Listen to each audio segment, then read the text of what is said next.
प्यारे मित्रों, आज हम लोग पढ़ेंगे राष्ट्रीय शक्ति के प्रमुख तत्व। ठीक है मित्रों, एक बात कहना चाहता हूं, आप लोग सब्सक्राइब कर दिया कीजिए।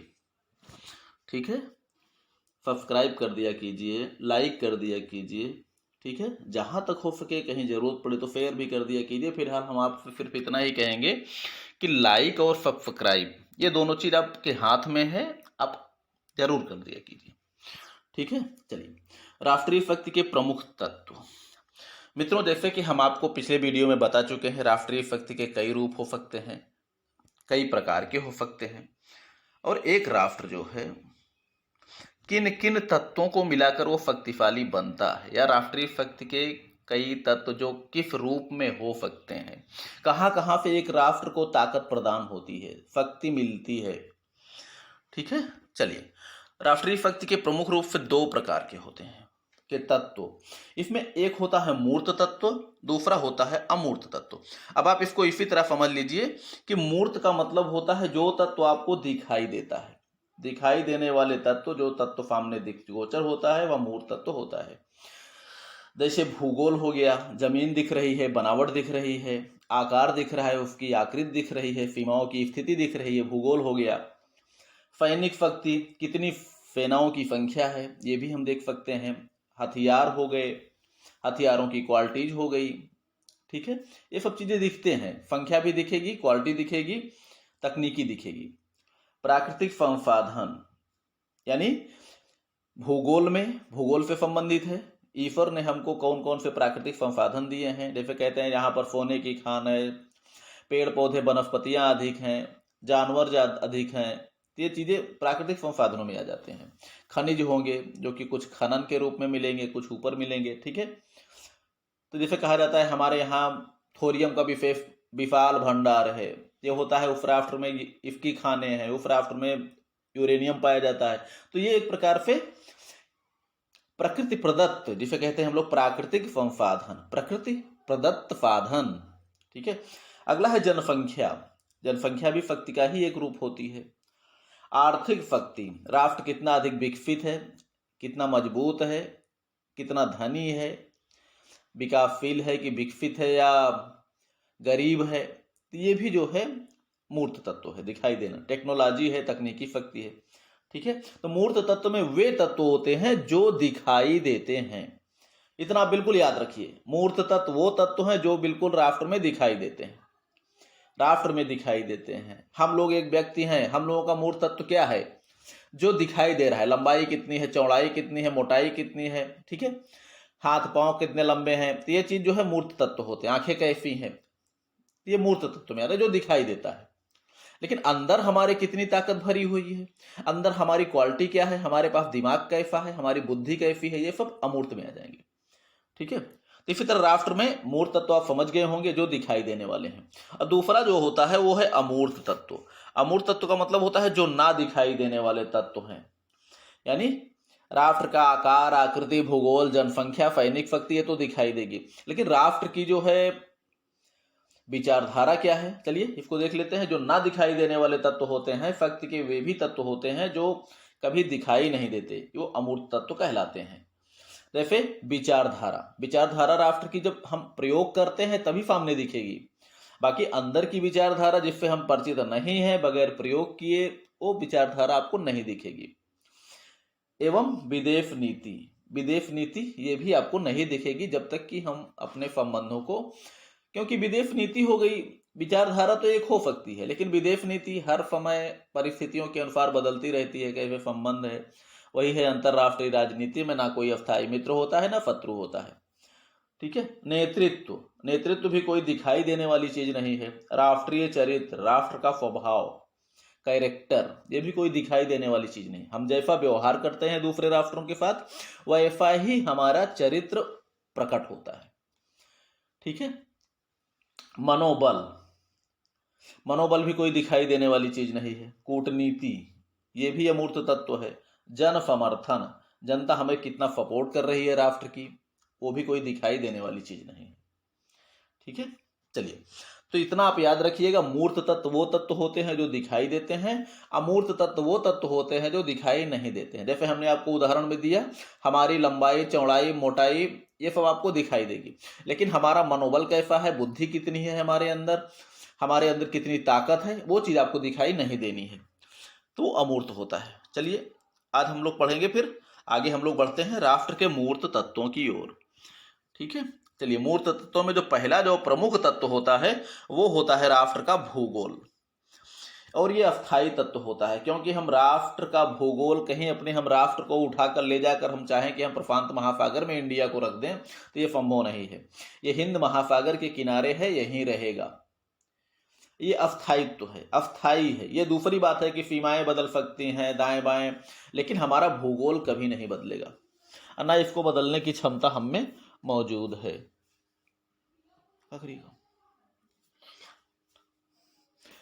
ना ही इसको बदलने की क्षमता हमारे में मौजूद है।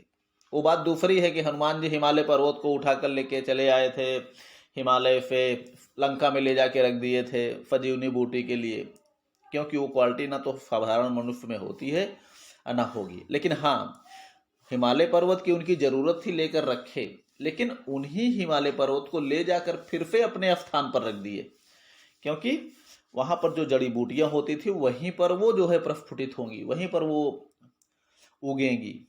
ठीक है, तो इसलिए हम मानते हैं भौगोलिक तत्व जो है अस्थायी होता है। और नेपोलियन ने भी भूगोल के महत्व पर कहा है, एक राष्ट्र की विदेश नीति उसके भूगोल द्वारा ही निर्धारित की जाती है। भाई भूगोल हमारी परिस्थिति क्योंकि विदेश नीति का मतलब है पड़ोस संबंध या अन्य राष्ट्रों से संबंध। भाई अन्य राष्ट्रों से हम संबंध क्यों बने? पड़ोसी से जो हमारी सीमाओं से मिला हुआ है उसके द्वारा हम निर्धारित करेंगे, सीमाओं की सुरक्षा के लिए करेंगे, जरूरत की चीजों को इधर से उधर व्यापार के लिए करेंगे। ठीक है, अन्य राष्ट्रों के साथ भी जो प्रकृति ने हमें नहीं दिया है उसको लेने के लिए व्यापारिक संबंध स्थापित करेंगे। कहीं सुरक्षा के प्रति कोई खतरा है तो उसको हम जो है उससे प्राप्त करने का प्रयास करेंगे। हमारे यहाँ कोई चीज ईश्वर ने प्रकृति ने ज्यादा दे दिया है उसको हम सप्लाई करने के लिए करेंगे व्यापारिक संबंध के रूप में। हमारी स्थिति कमजोर है, विदेश से अपनी सुरक्षा के लिए हम सैनिक गठबंधनों को करेंगे। ठीक है, तो जो कुछ भी निर्धारित होता है वो विदेश नीति, ऐसा नेपोलियन ने कहा है कि विदेश नीति का निर्धारण भी भूगोल ही निर्धारित करता है, या भूगोल के आधार पर ही निर्धारित किया जाता है। ठीक है, चलिए इसके अंतर्गत क्या क्या आता है? भूगोल के अंतर्गत अवस्थिति आती है, आकार आता है, भू आकृति, जलवायु, सीमा एवं सीमांत। तो चलिए एक एक तत्व का हम अभी भूगोल के अंतर अध्ययन करेंगे। एक राष्ट्र की अवस्थिति का मतलब या तो द्वीपीय होगी, मित्रों इसमें समझने की बात है, या तो द्वीपीय होगी या प्राय द्वीपीय होगी या भू अवस्थित होगी। नियम से बिल्कुल आपको दिमाग लगा के आप समझना है, हम तो बोलकर चले जाएंगे लेकिन समझना आपको है। स्थिति या तो द्वीपीय होगी, द्वीपीय का मतलब द्वीप के आकार की, अर्थात जिसके चारों तरफ जलीय सीमा हो, समुद्र के बीच में बिल्कुल टापू जैसा, उसे हम कहते हैं द्वीपीय। जैसे मालद्वीप हो गया, देखने में मैप श्रीलंका भी वैसे ही लगता है द्वीप के रूप में, बाकी इधर इंडोनेशिया वगैरह जो भी हैं ये सब द्वीप के ही आकार में है।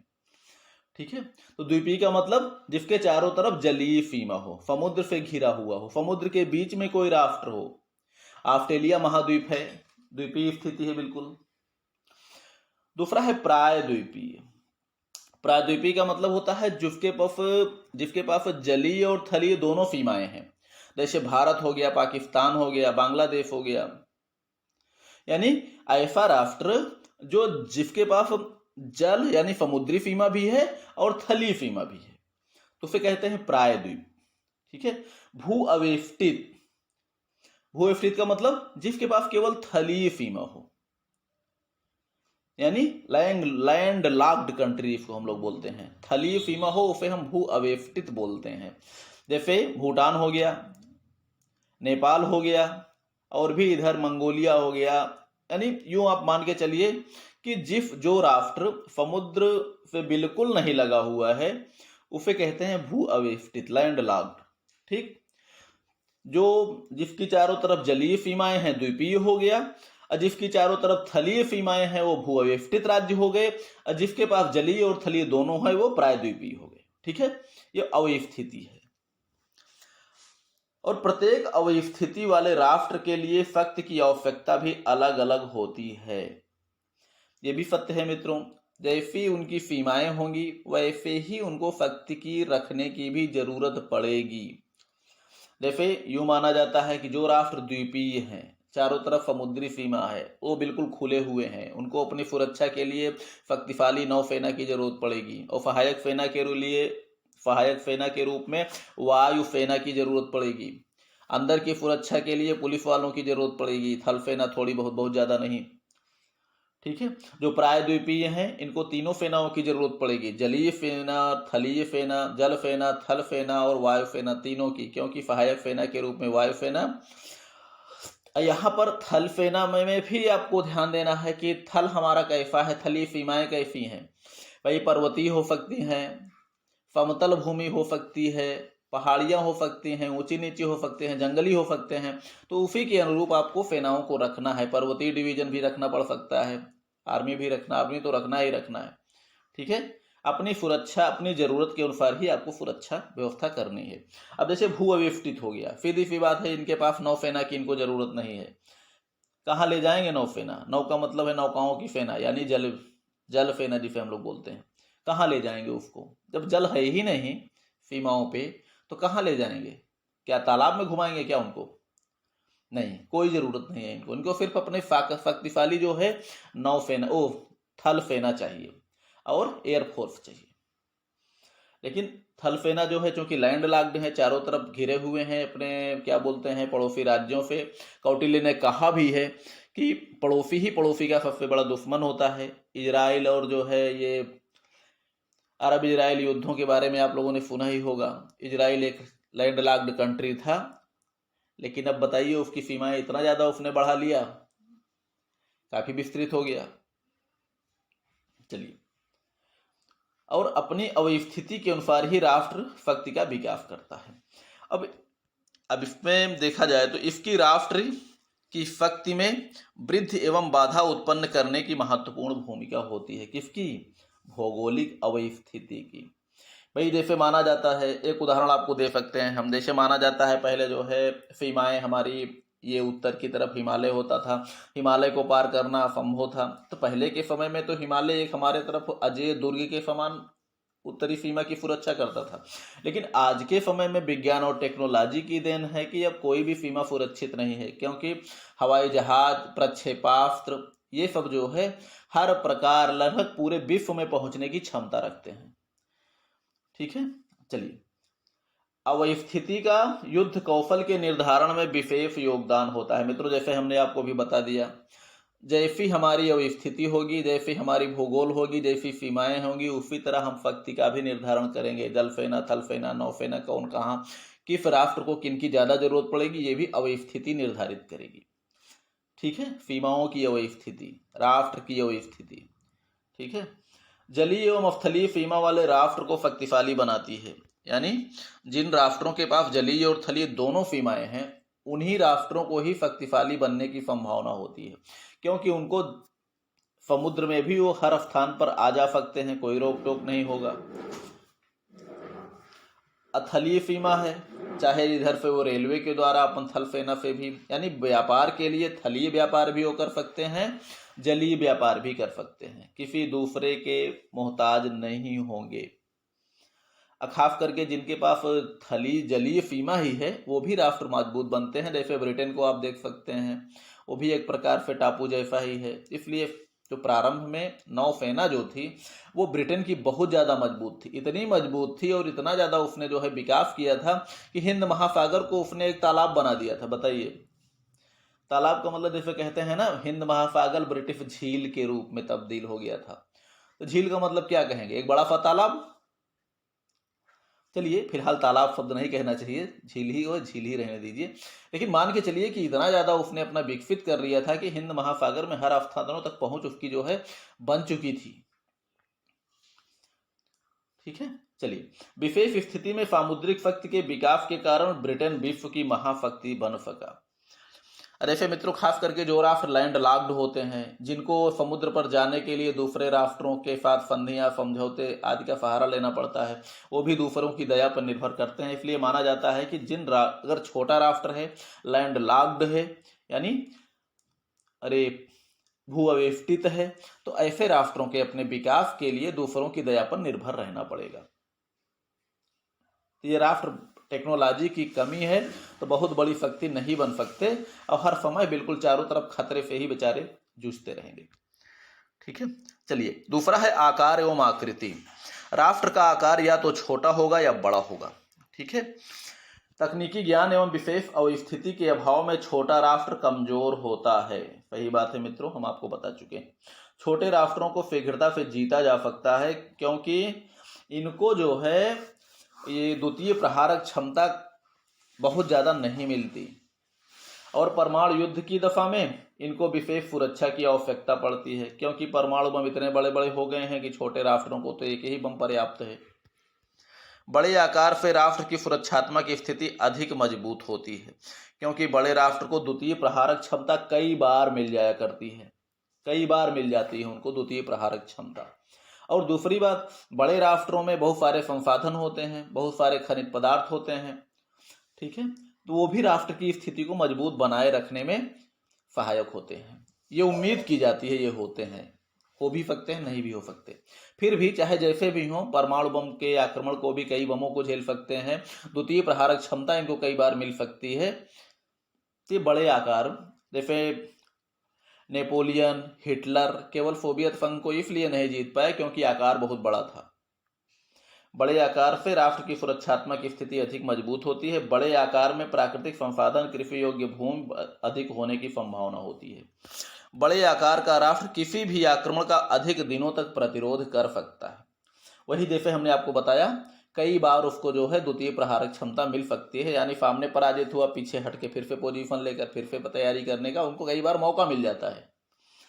ठीक है, चलिए बड़े आकार वाले राष्ट्र को बार बार द्वितीय प्रहारक शक्ति प्राप्त होती है, इसलिए अधिक क्षेत्रफल वाले राष्ट्रों को हराना कठिन और मुश्किल होता है और बड़े आकार के कारण ही नेपोलियन और हिटलर सोवियत संघ को नहीं हरा सके। परमाणु हथियारों के युग में बड़े क्षेत्रफल का महत्व तो अधिक हो गया है। अगला है जलवायु। मित्रों, जलवायु भी राष्ट्र के शक्ति में सहायक सिद्ध होता है। अधिक गर्मी और अधिक सर्दी राष्ट्रीय शक्ति के विकास में बाधक होता है। अंटार्कटिका एवं आर्कटिक जैसे क्षेत्र अधिक ठंडा होने के कारण मानव जीवन के लिए अनुपयोगी हैं। सुरक्षा की दृष्टि से साइबेरिया का क्षेत्र ठंडा होने के बावजूद भी रूस के लिए वरदान सिद्ध हुआ है। वरदान इसलिए हुआ है मित्रों कि जब क्या बोलते हैं, खास करके रक्षा के मामले में, भले वहां कुछ न पैदा हो लेकिन वहां पर जाने का मतलब ही, दुश्मन के वहां पहुंचने का मतलब ही है कि बगैर शत्रु के मारे ही वो अपने आप ही मर जाएंगे, इतना ठंडा क्षेत्र है। हिटलर और नेपोलियन, वहां इनकी सेनाएं अपने आप वहां जाकर मर गई, बताइए ठंडी से। बताइए, इधर लड़ते लड़ते उधर आगे बढ़े सोवियत संघ के सैनिक पीछे हटते गए लेकर, चूंकि उनको मालूम था, इसलिए वो अपने कपड़े वगैरह उन सबकी ठंडे प्रदेशों के लिए सारे कपड़ों की व्यवस्था करके वो दौड़ रहे थे। वो पीछते हटते गए और साइबेरिया के क्षेत्र में पहुंचकर वो तो गायब हो गए, लेकिन साइबेरिया के क्षेत्र में पहुंचते ही नेपोलियन और हिटलर के सैनिकों के हाथ पांव सुन्न हो गए, बताइए, और ठिठुर कर बहुत से सैनिक मर गए। ये कंडीशन हुई। तो बताइए, साइबेरिया का क्षेत्र भले वहां कुछ पैदा ना हो लेकिन रूस के लिए वरदान तो बना हुआ है। इसलिए बना हुआ है कि वो दोनों उसको हरा नहीं सके। महाशक्ति बनने के लिए विकास के लिए तापमान 20 डिग्री से 60 डिग्री के बीच होना चाहिए, ऐसा विद्वानों का मत है, ऐसा हैमिल्टन का मत है। हैमिल्टन या हंटिंगटन, कौन, चलो। अच्छी जलवायु एक राष्ट्र को सभी क्षेत्रों में आत्मनिर्भर बना सकती है। अगला है सीमाएं एवं सीमांत। सीमा एक रेखा है जबकि सीमांत एक क्षेत्र है के रूप में माना जाता है। सीमाएं मानव निर्मित एवं प्राकृतिक भी हो सकती हैं, दोनों प्रकार की हो सकती हैं, अर्थात सीमाओं का निर्धारण मानव के अतिरिक्त नदियां और पर्वत भी कर सकते हैं, करते भी रहे हैं। ठीक है, पहले मित्रों प्राकृतिक सीमाएं होती थी, लेकिन आज के समय में ज्यादा सीमाएं कृत्रिम ही हैं, क्योंकि राज्यों के बीच में कई बार हमारे जो है मानव मस्तिष्क जो युद्ध को लेके पैदा हुआ है, राज्य करने की लालसा को लेके पैदा हुआ है, कई बार सीमाओं का परिवर्तन होता रहा। बहुत से राष्ट्र तो ऐसे थे जो प्राचीन काल में थे लेकिन वर्तमान समय में वे लुप्त भी हो गए हैं। ये कंडीशन है। ठीक है, सीमा विवाद के कारण राष्ट्र की शक्ति क्षीण होती रहती है और उनको लगातार शक्ति वृद्धि हेतु प्रेरणा भी मिलती है। ठीक है। और सीमाएं राष्ट्रों में मित्रता, सहयोग एवं शत्रुता भी पैदा कर सकते हैं, जैसा कि आचार्य कौटिल्य ने कहा है अपने मंडल सिद्धांत में कि हमारा पड़ोसी ही हमारा सबसे बड़ा दुश्मन होता है। अगला है प्राकृतिक संसाधन। यह राष्ट्र की शक्ति का महत्वपूर्ण तत्व होता है। ये सब हम मित्रों भी जो पढ़ रहे हैं सब भूगोल के अंतर्गत ही है। यह राष्ट्र की शक्ति का महत्वपूर्ण तत्व होता है जिस पर राष्ट्र का संपूर्ण विकास और अर्थव्यवस्था निर्भर करती है। भाई प्रकृति ने हमको क्या क्या दिया है। प्राकृतिक संसाधन का मतलब प्रकृति का दिया हुआ धन, ईश्वर ने जो दिया है, यानी हम जिस राष्ट्र में पैदा हुए हैं वहां पर क्या क्या चीजें मौजूद हैं। ठीक है। चलिए, यह राष्ट्र की शक्ति का एक महत्वपूर्ण तत्व होता है। राष्ट्र का संपूर्ण विकास और अर्थव्यवस्था निर्भर करते हैं। मित्रों, औद्योगिक विकास कच्चे माल पर आधारित होता है। खनिज पदार्थ ये हमें मजबूत बनाते हैं। अच्छे अच्छे तत्व, अच्छे अच्छे खाने जो होती हैं ये राष्ट्र के विकास के लिए महत्वपूर्ण भूमिका अदा करती हैं। इनमें खनिज ईंधन और भूमि से प्राप्त पदार्थ आते हैं। प्राकृतिक संसाधनों को दो भागों में बांटा जा सकता है, कच्चा माल और खाद्य सामग्री। कच्चा माल आत्मनिर्भरता, विदेशी सहायता, व्यापार एवं औद्योगिकरण को मजबूत करता है और खाद्य सामग्री राष्ट्र की भोजन संबंधी जरूरतों को पूरा करता है। कच्चे माल में एक भूमि के अंदर पाए जाने वाले खनिज पदार्थ होते हैं और दूसरा भूमि के ऊपर पाए जाने वाले। अंदर पाए जाने वालों में जैसे कोयला हो गया, पेट्रोलियम हो गया, लोहा हो गया, तांबा हो गया, यूरेनियम, थोरियम आदि आते हैं जो भूमि के अंदर पाए जाते हैं। और कच्चे माल के अंतर्गत ही भूमि की सतह पर भी जो चीज़ें पाई जाती हैं उनमें आ गए, जैसे आप कह सकते हैं रबड़ हो गया, रबर का पेड़ होता है, जूट हो गया, बांस, लकड़ी, कपास आदि आते हैं। ये सब भी कच्चे माल के अंतर्गत ही आते हैं जो सतह पर पाए जाते हैं। कच्चा माल वो भी है जो क्या बोलते हैं जमीन के अंदर पाए जाते हैं। पशुओं एवं पक्षियों से उत्पादन जैसे दूध, अंडे, मांस, ऊन, रेशम आदि भी शामिल होती हैं। इन सभी संसाधनों की राष्ट्र के विकास एवं सुरक्षा में आवश्यकता पड़ती है। खाद्य पदार्थों में जैसे विभिन्न अनाज हो गया, सब्जियां हो गई, मांस, मछलियां, ये सब हो जाते हैं। ये भी राष्ट्रीय शक्ति के ही स्रोत हैं। भाई समुद्र के किनारे हैं तो मछलियां इफरात रहेंगी। भारत में थोरियम का विशाल भंडार होने के कारण वह एक संभावित परमाणु शक्ति है। कच्चे माल की अधिकता वाले राष्ट्र ही अंतर्राष्ट्रीय राजनीति में महत्वपूर्ण भूमिका का निर्वाह कर सकते हैं और औद्योगिक शक्ति बने हुए हैं। ये बात सही है, अगर हमारे यहाँ कच्चा माल उपलब्ध है तो हम ताकतवर बने रहेंगे। दूसरों से यहाँ मंगाना है तो हमारा कभी भी हमारा उद्योग जो है बंद हो सकता है, फिर चालू हो सकता है। भाई अगर नहीं मिलता है तो बंद ही रहेगा। अंतर्राष्ट्रीय राजनीति में महत्वपूर्ण भूमिका निर्वाह कर रहे हैं और औद्योगिक शक्ति बने हुए हैं। खाद्यान्न संसाधन में कमी वाले राष्ट्र बड़ी शक्ति कभी नहीं बन सकते, क्योंकि खाद्यान्न हेतु दूसरों पर निर्भरता अपनी संप्रभुता को दांव पर लगाने जैसा होता है। अर्थात खाद्यान्न में आत्मनिर्भर राष्ट्र ही शक्तिशाली राष्ट्र बन सकते हैं, क्योंकि भोजन मूल आवश्यकताओं में से एक है। खाद्यान्न के महत्व पर ही नेपोलियन ने कहा है कि सेना पेट के बल चलती है। बात फिर सेनाओं की नहीं है मित्रों, हम सब लोग भी पेट के बल पर ही चलते हैं। देखा जाए तो पेट उतना बड़ा नहीं होता जितना हम लोग दिखाते हैं, लेकिन हम लोग जो कुछ भी कार्य करते हैं केवल पेट को ही ध्यान में रख के करते हैं कि हमको भोजन के लिए हम ये सब कार्य कर रहे हैं। अपना विकास करना है, कमाना है, खाना है, जो कुछ भी करना है, ये मानते हैं कि हम इसीलिए कर रहे हैं। ठीक है। और भोजन सबसे बड़ी पहली आवश्यकता होती है एक राष्ट्र की। 3 आवश्यकताएं मूलभूत, रोटी, कपड़ा, मकान, तो इसमें रोटी महत्वपूर्ण होती है। अगला नंबर है जनसंख्या। अब देख सकते हैं यह राज्य एवं शक्ति का महत्वपूर्ण तत्व होता है, लेकिन आप जानते हैं ना, जनसंख्या अगर किसी मतलब की नहीं है, केवल पैदा हुए हैं, केवल फार बने हुए हैं, तो कोई मतलब नहीं है उसका शक्ति का। हाँ, उसी जनसंख्या में, उसी जनता में हमारे डॉक्टर्स, इंजीनियर्स, वैज्ञानिक, टेक्नीशियन, सेना अधिकारी, फौजी, मजदूर, श्रमिक, ये सब अगर उन्हीं जनसंख्या में है जो कि राष्ट्र के विकास में योगदान दे रहे हैं, तो वे ही जनसंख्या हमारे लिए शक्ति है। जो जनता हमारे देश में दिन भर पड़े पड़े केवल भोजन कर रही है और दिन भर चारपाई तोड़ रही है, उसको हम शक्ति का स्रोत नहीं मानते, बल्कि ऐसी जनसंख्या को हम राष्ट्र के लिए भार मानते हैं। ठीक है, चलिए यह राज्य एवं शक्ति का महत्वपूर्ण तत्व होता है। विभिन्न कार्य क्षमता वाली जनसंख्या ही राष्ट्रीय शक्ति के तत्वों की श्रेणी में आती है। कार्य क्षमता विहीन जनसंख्या राष्ट्र के ऊपर भार होती है या शक्ति के मार्ग में बाधक होती है। यही जनसंख्या ही अनेक प्रकार की परेशानियों का कारण भी बन जाती है।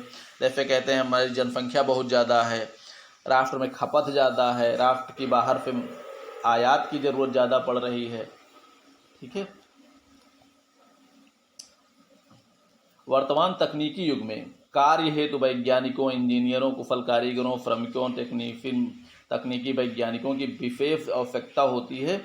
इसी प्रकार सीमाओं एवं अन्य प्रकार की रक्षा व्यवस्था को सुदृढ़ बनाए रखने के लिए कुशल प्रशिक्षित सैनिकों एवं सैन्य अधिकारियों की जरूरत पड़ती है। और उन्हीं में हम कह सकते हैं आंतरिक सुरक्षा को बनाए रखने के लिए हमारी ये पुलिस प्रशासन होती है, बीएसएफ अर्धसैनिक बल होते हैं, ये सब भी सुरक्षा के लिए ही बनाए जाते हैं। इसी प्रकार कृषि कार्य हेतु वैज्ञानिकों, तकनीकी कृषकों एवं मजदूरों की आवश्यकता पड़ती है। वर्तमान तकनीकी युग में राष्ट्रीय सुरक्षा के मामले में भी नागरिकों का महत्व सैनिकों की महत्व से किसी प्रकार कम नहीं है, क्योंकि अपने निश्चित स्थान पर हर व्यक्ति का कार्य किसी युद्ध से कम नहीं होता। जैसे सेना का युद्ध भूमि में, कृषकों का खेती में, अन्न उपजाने में, अन्य नागरिकों का औद्योगिक एवं वैज्ञानिक क्षेत्रों में अपना स्थान है। यदि एक क्षेत्र कमजोर हुआ तो दूसरा क्षेत्र स्वयं ही कमजोर हो जाएगा। मित्रों, ये सत्य है कि आज के युद्धों में नागरिकों का महत्व किसी भी प्रकार सैनिकों से कम नहीं है, क्योंकि सैनिक अगर युद्ध भूमि में लड़ता है तो जिन हथियारों से लड़ता है, सैनिक अपना हथियार वो स्वयं बनाकर नहीं ले जाता, ना उसको गोला बारूद स्वयं बनाता है। वहां तो को पहुंचाने वाले हमारे असैनिक युवक ही होते हैं, नागरिक होते हैं। और जिन हथियारों का प्रयोग करते हैं वो भी हमारे यहाँ की फैक्ट्रियों में असैनिक युवक ही बनाते हैं, चाहे वैज्ञानिक बनाए, चाहे टेक्नीशियन बनाए, चाहे मजदूर बनाए, चाहे जो भी बनाए, असैनिक ही बनाते हैं। किसान भी अपना जो है सबके लिए अन्न पैदा करता है, केवल अपने लिए ही नहीं। ठीक है, चलिए, राष्ट्र की जनता एवं विकास एक दूसरे की पूरक होती है और राष्ट्रीय सुरक्षा में संपूर्ण जनता का अपना महत्वपूर्ण योगदान होता है। आर्थिक शक्ति को प्रतिरक्षा की चौथी भुजा भी कहा जाता है, क्योंकि वर्तमान तकनीकी युद्धों में जहां यौद्धिक एवं रक्षा उपकरण अत्यंत महंगे हैं, सीधी सी बात है कि अगर किसी राष्ट्र की अर्थव्यवस्था कमजोर है तो वो वर्तमान युद्धों को नहीं लड़ सकता। ये सत्य है मित्रों। और वर्तमान तकनीकी युग में हर कार्य वैज्ञानिक स्तर पर हो रहा है। रक्षा, विकास, अनुसंधान आदि के क्षेत्र में अपार धन व्यय होता है, जो कि एक कमजोर अर्थव्यवस्था वाला राष्ट्र नहीं उठा सकता। मजबूत अर्थव्यवस्था वाले राष्ट्र ही अपने उद्योगों को निर्माण और गति दे सकते हैं। वर्तमान समय में राष्ट्र के संपूर्ण विकास एवं जनता का जीवन स्तर एक मजबूत अर्थव्यवस्था वाला राष्ट्र ही उठा सकता है। इस वैज्ञानिक युग में उच्च आर्थिक क्षमता वाले राष्ट्र ही समय के साथ चल सकते हैं। औद्योगिकरण एवं यंत्रीकरण के इस युग में वही राष्ट्र अधिक शक्तिशाली माना जाता है जो निर्यात अधिक करता है और आयात कम करता है। ठीक है, और यह औद्योगिक विकास एवं कच्चे माल की उपलब्धता से ही संभव है। सेनाओं के यंत्रीकरण से आर्थिक स्थिति शक्ति का महत्व बढ़ गया है, अर्थात कमजोर अर्थव्यवस्था वाले राष्ट्र वर्तमान युद्धों को संचालित नहीं कर सकते।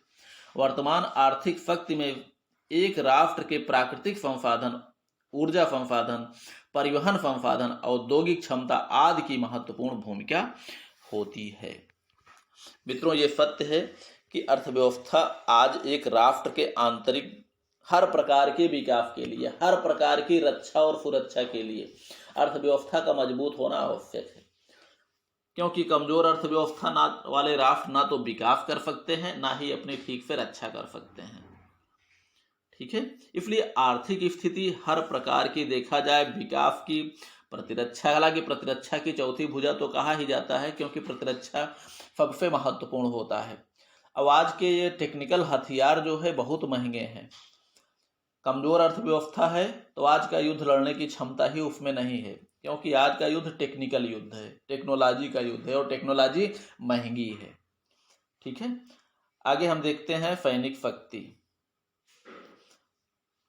सैनिक शक्ति में अगला जो तत्व है हमारा सैनिक शक्ति। यह राष्ट्रीय शक्ति का सबसे महत्वपूर्ण अंग होता है। इतना महत्वपूर्ण अंग होता है मित्रों प्राचीन काल से आज तक, क्योंकि हम लोग हमेशा युद्धरत रहे, मनुष्य युद्ध को लेकर पैदा हुआ है, युद्ध हमेशा होता रहा है और अपनी रक्षा को बनाए रखने के लिए, अपनी स्थिति और अपने आप को सुरक्षित रखने के लिए राष्ट्र हमेशा से ही युद्ध का सहारा लेता रहा है। यह राष्ट्रीय शक्ति का सबसे महत्वपूर्ण अंग होता है। बहुत समय तक सैनिक शक्ति को ही राष्ट्रीय शक्ति माना जाता रहा है। सैनिक शक्ति का अंतर्राष्ट्रीय राजनीति में महत्वपूर्ण भूमिका होती है। इस प्रकार ये मान सकते हैं मित्रों कि जो राष्ट्र शक्तिशाली होते हैं दुनिया भी उन्हीं की बात मानती है, क्योंकि चाहे डर बस माने, चाहे उसका प्रभावपूर्ण ढंग से, चाहे उसके प्रभाव को अपने अंदर बिठाकर तब माने। ठीक है, वर्तमान समय में राष्ट्रीय शक्ति के सेना की संख्या के साथ आधुनिकीकरण के साथ साथ वैज्ञानिक हथियारों तथा उपकरणों का होना अत्यंत आवश्यक है, क्योंकि वर्तमान हथियारों की प्रकृति में पूर्व के मुकाबले क्रांतिकारी परिवर्तन आ चुका है। कहने का मतलब कि कोई जरूरी नहीं है कि आज हमारे पास सैनिकों की संख्या ज़्यादा हो, सैनिकों की संख्या होना चाहिए, उसके साथ में हमारे हथियारों की क्वालिटी जो कि विज्ञान और टेक्नोलॉजी पे आधारित है, उसी के आधार पर हमारे हथियार भी होने चाहिए। ये नहीं है कि लाखों करोड़ों की सेना में हम सैनिकों की भर्ती कर लिए, उनको तलवार लाठी डंडे पकड़ा दिए, ऐसा नहीं। जनशक्ति का महत्व अपना स्थान पे होगा, लेकिन जहाँ लड़ने की बात है, युद्ध की बात है, तो वहाँ हम विज्ञान और टेक्नोलॉजी के साथ साथ ही हम चलेंगे, तभी हम जो है सुरक्षित हैं। यानी लेटेस्ट हथियार हम अपने सैनिकों को उपलब्ध कराना चाहेंगे, तभी हम शक्तिशाली बनेंगे। यानी टेक्निकल हथियार होना चाहिए। ठीक है, सैन्य शक्ति का वर्तमान अर्थ अपनी सुरक्षा में आत्मनिर्भर होना। आधुनिक हथियारों एवं रक्षा उपकरणों के निर्माण में आत्मनिर्भर होने के लिए राष्ट्र की औद्योगिक क्षमता का विकास आवश्यक है। बिल्कुल मित्रों, इसलिए कि आज के समय में जिन हथियारों का प्रयोग हो रहा है उसका निर्माण हमारे उद्योगों में हो रहा है, क्योंकि अब वो धनुष बाण वाले हथियार नहीं है। अब जो कुछ भी है टेक्निकल हथियार हैं। टेक्निकल हथियार में टेक्नोलॉजी की जरूरत है, सीधी सी बात। टेक्नोलॉजी युक्त हथियार, रिसर्च अनुसंधान होगा, फैक्ट्रियों में कंपनियों में निर्माण होगा, फिर सैनिक उनका प्रयोग करेंगे। सैनिक शक्ति में अंतर्राष्ट्रीय राजनीति को प्रभावित करने की क्षमता होती है। अगला है तकनीकी शक्ति। हमारे विचार से मित्रों यही अंतिम है। इसके बाद हम वीडियो, चूंकि बहुत ज़्यादा लंबा हो गया है, ये हमें इसको 2 पार्ट में कर देना चाहिए था, लेकिन चूंकि बीच में रोक नहीं पाए हम। चलिए कोई बात नहीं, जैसे 32 मिनट वैसे 35 मिनट। ठीक है, तकनीकी शक्ति। विज्ञान का व्यवहारिक ज्ञान ही तकनीकी है। मानवता की भलाई करने वाले सभी आविष्कार तकनीकी क्षेत्र के ही अंग हैं, क्योंकि आज का कोई ऐसा कार्य नहीं जो टेक्नोलॉजी के अंतर्गत ना हो। चाहे खेती का कार्य हो, चाहे फैक्ट्रियों का हो, चाहे कॉलेजों का हो, चाहे जो भी हो, हर स्थान पे टेक्नोलॉजी लागू है। खेती भी हम लोग नई टेक्निकल तरीके से हमारे किसान कर रहे हैं। अब देखा जाए तो खेतों की जुताई, बुआई, कटाई, मड़ाई सब बिल्कुल कृषि यंत्रों पे ही आधारित हो गया है, जो कि विज्ञान की ही देन है। अब वो समय नहीं रहा पहले की तरह बैलों से जुताई हो खेतों की, बैलों से खेतों की मड़ाई हो, ठीक है, बैलों से सिंचाई हो। अब वो चीज़ नहीं रहा। हर चीज़ में टेक्नोलॉजी, कृषि क्षेत्र में चाहे जो भी हो, लड़ाई का क्षेत्र भी टेक्नोलॉजी से बचा नहीं है। ठीक है, पढ़ाई का क्षेत्र हो, लड़ाई का क्षेत्र हो, कढ़ाई का क्षेत्र हो, जो भी हो, तो ये टेक्नोलॉजी की ही देन है। आधुनिकता जो आई है वो टेक्नोलॉजी की देन है। और टेक्नोलॉजी क्या है? विज्ञान का ही व्यवहारिक ज्ञान तकनीकी या टेक्नोलॉजी है। मानवता की भलाई करने वाले सभी आविष्कार तकनीकी क्षेत्र के ही अंग हैं। वर्तमान वैज्ञानिक अनुसंधान एवं तकनीकी का प्रभाव राष्ट्र के सभी क्षेत्रों पर पड़ा है, जैसे कृषि, उद्योग, चिकित्सा, शिक्षा, संचार साधन, परिवहन, अर्थव्यवस्था, युद्ध कला, हथियार एवं युद्ध संचालन आदि। कहने का मतलब हर क्षेत्रों पे है। परिवहन का मतलब यातायात व्यवस्था, डॉक्टरी व्यवस्था, पढ़ाई की व्यवस्था, अर्थव्यवस्था भी हमारी टेक्निकल है। टेक्नोलॉजी बेच के हम लोग अपनी अर्थव्यवस्था को मजबूत कर रहे हैं।